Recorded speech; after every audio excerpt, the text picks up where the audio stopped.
Uh, he was accused, I think, of notifying people that the army was coming to tear down outposts.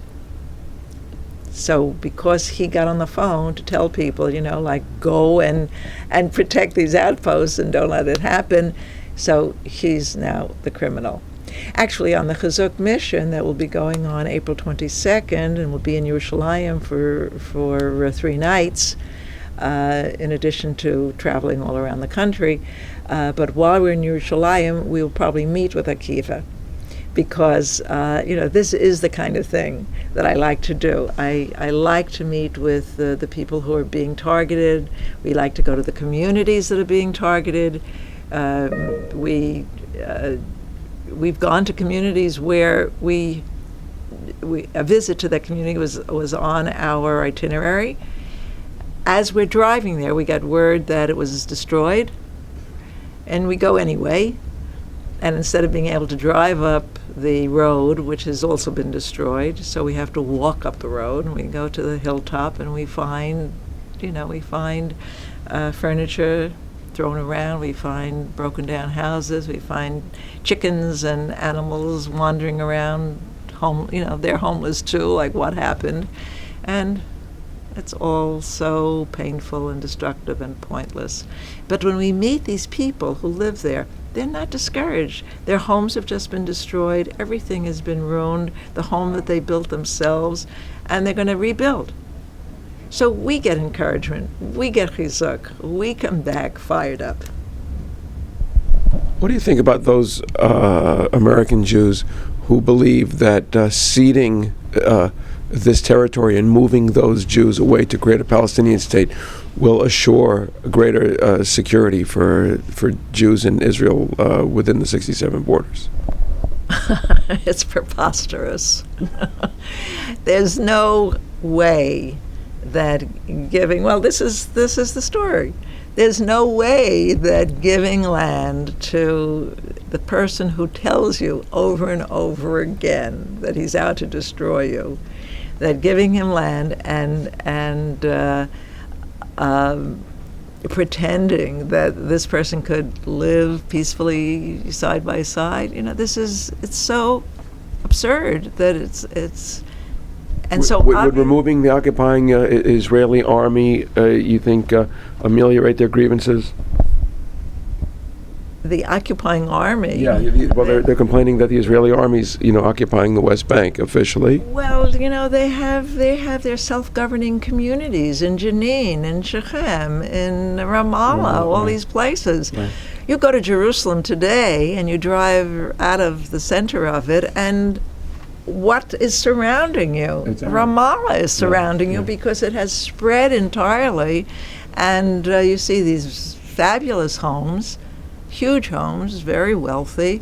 The Arabs are not living in hovels, not at all. They're living in magnificent homes, and they're just enclosing all our Jewish places. So if anyone is occupied, it's the Jews, it's not the Arabs. If you travel through the north and the south, you come to see it, you know how you distinguish the Jewish communities? Well, they have gates around them. They have gates, they have smart fences, they have security patrols. They have to live under fortification. Yeah, the Arabs just spread. They just spread. The minarets are there, everything is gleaming in the sunshine, beautiful homes, there are no constraints. They just keep going. Everything is illegal, but why not? Because no one's coming after them. What's illegal? The homes, the building of the homes, the proliferation of the homes. This is on state lands. They just take everything and they just go. And then the violations just go on and on, Scott. I mean, I could give you a course. You feel like you're living in a topsy-turvy world? It's topsy-turvy and so self-defeating because the leaders of Israel, who I'm sure understand everything as well as I and much, much better because they have so much more information available to them, are just giving away too much, appeasing too much, and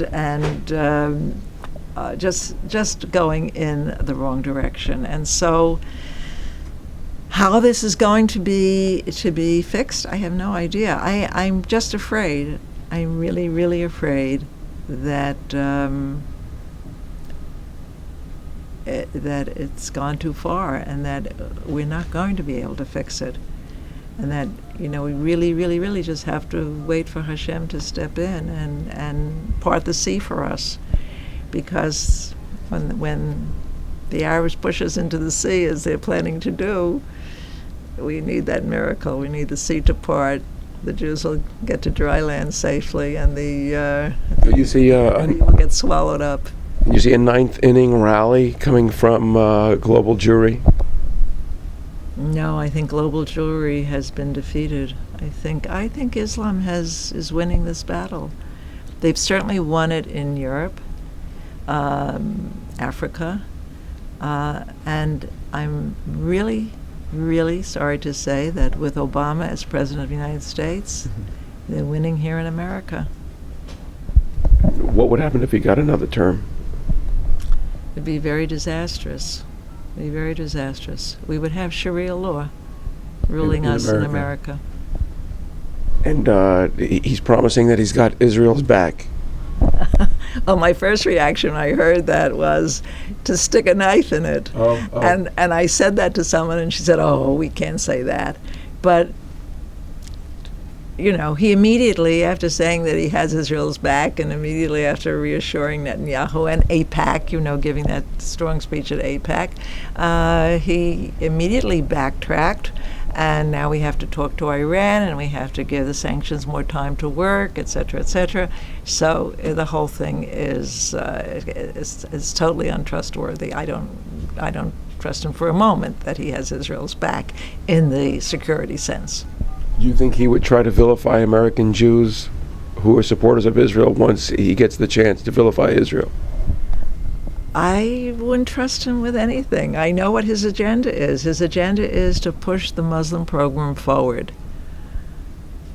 And then whatever falls by the wayside will fall. If that means going after Christians, if it means going after Jews, if it means destroying America.